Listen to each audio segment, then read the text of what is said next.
Good morning, students. Welcome to online class run by Gardenia Public School. Students, today we will start our new chapter of history, kings and kingdoms. So, before starting our chapter, I want to give you some information about history you will study in your class. Students, historians generally divide the past into three periods: ancient period, medieval period, and modern period. So, this year we shall study the history of the medieval period. The medieval period is the period between ancient and modern period. The timeline of in this class history is 700 to 1700 AD. The medieval period is further subdivided into two periods: early period and later medieval period. Early period timeline 800 to 1200 AD and later medieval period timeline 1300 to 1800. In class 6, you read about King Harshvardhana of Kannauj, who had set up a large empire. After Harshvardhan's death, his empire broke up into smaller kingdoms. So many new kings and kingdoms emerged during 7th century to 12th century.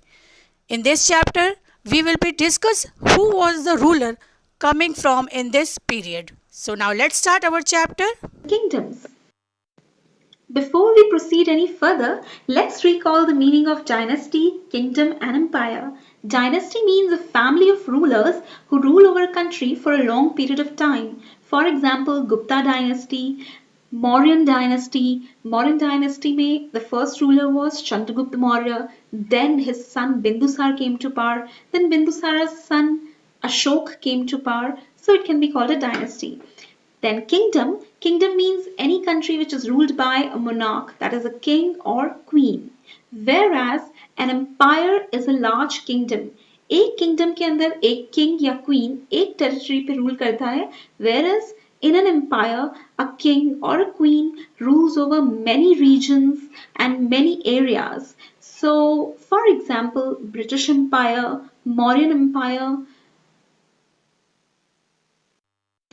Now let's start with the first topic of the chapter, emergence of new dynasties. पहले के time पे बहुत सारे Prince राजा इसलिए बने क्योंकि उन्होंने अपना राज्य इनहेरिट किया. उनके फादर ने when he became old, he gave his kingdom to his son. But there were many people who became kings not because they inherited the property, but because of their power, their influence. They were able to gain control over a larger area and they declared themselves to be the king of that area. One such example is of Samantas. अब ये Samantas थे कौन? या तो वो बहुत बड़े जमींदार थे यानी लैंडलॉर्ड और they were warrior chiefs यानी कि वो सेनापति थे. लेकिन they were always subordinate to the existing king of that area. They used to collect taxes from their area and from that money they used to maintain military and they provided military support to the king whenever the king required it. They used to take gifts to the king as well. But many of the Samantas over time gained lot of power and wealth and as a result they declared themselves independent of the king of that area and gave themselves very high sounding titles like Mahasamant or Mahamandaleshwara.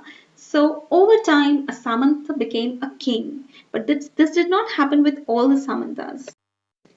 Another example of emergence of new kings and dynasties is of Rashtrakuta, Kadamba and Gurjara Pratihara dynasty. Let's start with Rashtrakutas.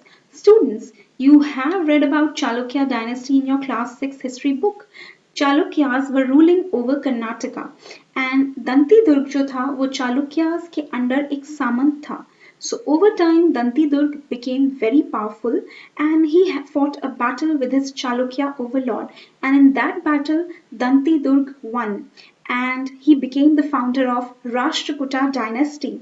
But he was not a Kshatriya by birth, so he performed a ritual. That ritual was called Hiranyagarbha and whosoever performed that ritual, ये माना जाता था कि he will become a Kshatriya even if by birth he is not a Kshatriya. Then another example is of Kadam and Gurjara Pratihara dynasty. Both the dynasties were actually ruled by people who were not Kshatriyas by birth. Maurya Sharman and Harichandran, they both were Brahmins and they both belonged to very rich Brahmin families. Gradually, in order to establish their power, उन्होंने हथियार उठा लिए, उन्होंने लड़ाइयाँ की, military maintain की, and they established their kingdoms. So Maurya Sharman became the first ruler of Kadam dynasty, and Harichandra became the first ruler of Gurjara Pratihara dynasty. Okay, so this is the image of the map given in book. This map is showing various dynasties and areas ruled by them. So we just talked about Gurjara Pratiharas. They ruled over areas of Rajasthan. Rashtrakutas, they ruled over Western Deccan, and this portion of Western Deccan was ruled earlier by Chalukyas. And that purple oval, it is pointing to portions of Karnataka, and it was ruled by Kadam dynasty. And then there were Palas who ruled over Bengal, and there were many other dynasties like Kaling dynasty, Utkal dynasty, Chehras, Cholas, Pandyas, etc. एक राजा की life जीना जितना आसान है, उससे कहीं ज्यादा मुश्किल है अपने राज्य को, अपने किंगडम को चलाना. So in this topic we are going to study how kings administered their kingdoms.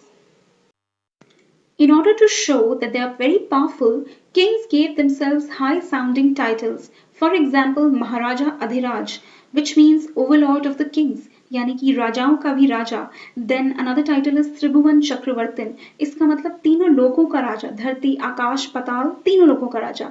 लेकिन इतने high sounding titles दे तो दिए, मगर kings were not powerful all alone. They needed the help of their samans. They needed the help of association of peasants, Brahmins, traders, etc.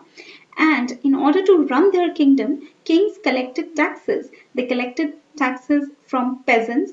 Peasants were those people who worked under a landlord, or cattle keepers, यानी कि जो गाय भैंस पालते हैं, produce से अपना गुजारा करते हैं, and then artisans who used to work with hand.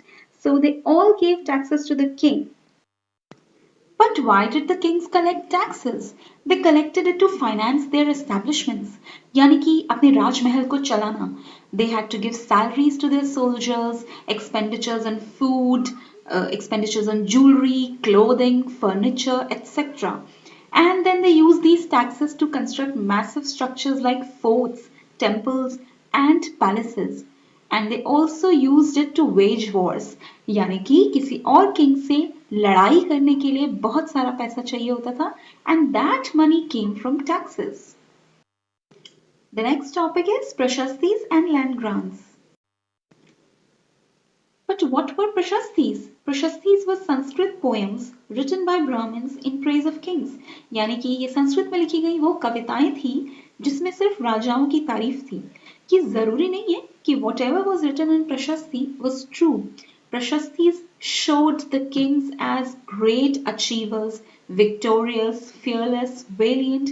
यानी कि एक राजा ने अपनी लड़ाई में कितनी ही लड़ाइयां हारी हो, कितना ही वीक वो रहा हो, बट प्रशस्ति में हमेशा ये बताया गया कि the king is very fearless, he was very valiant यानी courageous, and उसने बहुत सारा कुछ अपनी लाइफ में अचीव किया. But there is one Prashasti author who needs a special mention here, and that is Kalhan. Kalhan, he composed his Prashasti for kings who ruled over Kashmir. But unlike other authors of Prashastis, he was often critical about the rulers and their policies. यानी कि अगर एक ruler ने अच्छी policies नहीं बनाई, अच्छे काम नहीं किए, so he wrote negatively about them as well. Now the next topic is land grants. As we have studied in previous chapters, Brahmanas were a very revered one within Hinduism, and kings, in order to give respect to the Brahmins, often rewarded them by grant of land. यानी कि free में Brahmins को land दिया जाता था so that they can teach children over there, they can study over there, and these gifts of land grants were recorded on copper plates. जैसे आज हमारे पास प्रॉपर्टी के डॉक्यूमेंट्स होते हैं, at that point of time, if a land was gifted to a Brahmin, it was recorded but on a copper plate. The next topic is warfare for wealth. Children, you must have studied or heard that kings used to fight a lot of battles in their life. But why did they do this? They did it to control other areas and to gain more and more wealth, and for this they had to fight war. Now, the first example of dynasties which fought for expansion and wealth is Gurjara Pratihara, Pala, and Rashtrakuta dynasties. They all fought for control over Kannauj, and in this struggle, since three parties were involved, it was called as tripartite struggle. But why did they all want to control Kannauj? Kannauj was a commercially very important place as it lied on the Ganga trade route. The next example is of Sultan Mahmud of Ghazni. Ghazni is a place in Afghanistan. Sultan Mahmud of Ghazni ruled over parts of Central Asia, Iran, northwestern parts of Indian subcontinent. But do you know, children, his aim was not to set up an empire in India or to rule over people of India. Rather, his main aim was to plunder wealth of India. And for plundering wealth, he targeted wealthy temples. For example, Somnath temple in Gujarat. He looted the wealth from there and then went back to his place called Ghazni. He even wanted somebody to write an account of Indian subcontinent. So for that, he hired a scholar named Al-Biruni. And the book that Al-Biruni wrote was Kitab al-Hind. The next example of a dynasty which fought for expansion is Chauhans, also known as Chahmanas. They ruled over Delhi and Ajmer. उन्होंने कोशिश की West and East India में भी expand करने की, but वो नहीं कर पाए because they were opposed by Chalukyas of Gujarat and Gahadwalas of Western UP. The best known and the most famous Chahmana ruler was Prithviraj Chauhan III. Prithviraj Chauhan, he defeated an Afghan ruler named Sultan Muhammad Ghori in 1191, but after defeating Muhammad Ghori, he just allowed him to go. Next year, in 1192, Muhammad Ghori again attacked him, and this time Prithviraj Chauhan lost the battle and died, and he was killed in the battle. But there's one more very famous story about Prithviraj Chauhan's death. According to this story, Prithviraj Chauhan did not die in the battle. Rather, Muhammad Ghori, after defeating him, took him to Ghor. Ghor is a place in present-day Afghanistan. वहां पे ले जाने के बाद उन्होंने पृथ्वीराज चौहान को अंधा कर दिया. And then later in an archery competition, he challenged Prithviraj to shoot an arrow on a target just by listening to the sound. यानी कि वो चाहते थे कि पृथ्वीराज चौहान उन्हें एक शब्द भेदी बाण चला के दिखाए. Prithviraj accepted this challenge because he was very talented in this technique of shooting an arrow. And he saw this as an opportunity as well. But Prithviraj ने बोला कि सुल्तान गौरी को 2 या 3 बार instructions देनी होगी just before he shoots.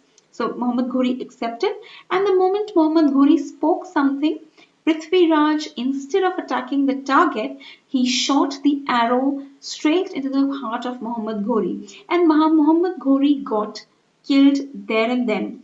And in all this, Prithviraj was helped by his friend. So before Muhammad Ghori's army could kill Prithviraj, he and his friend, they both killed each other. And this is how the story ended. Okay, children, so the next... So students, I hope you all understood the topics. So in next video, we will discuss about Chola Empire.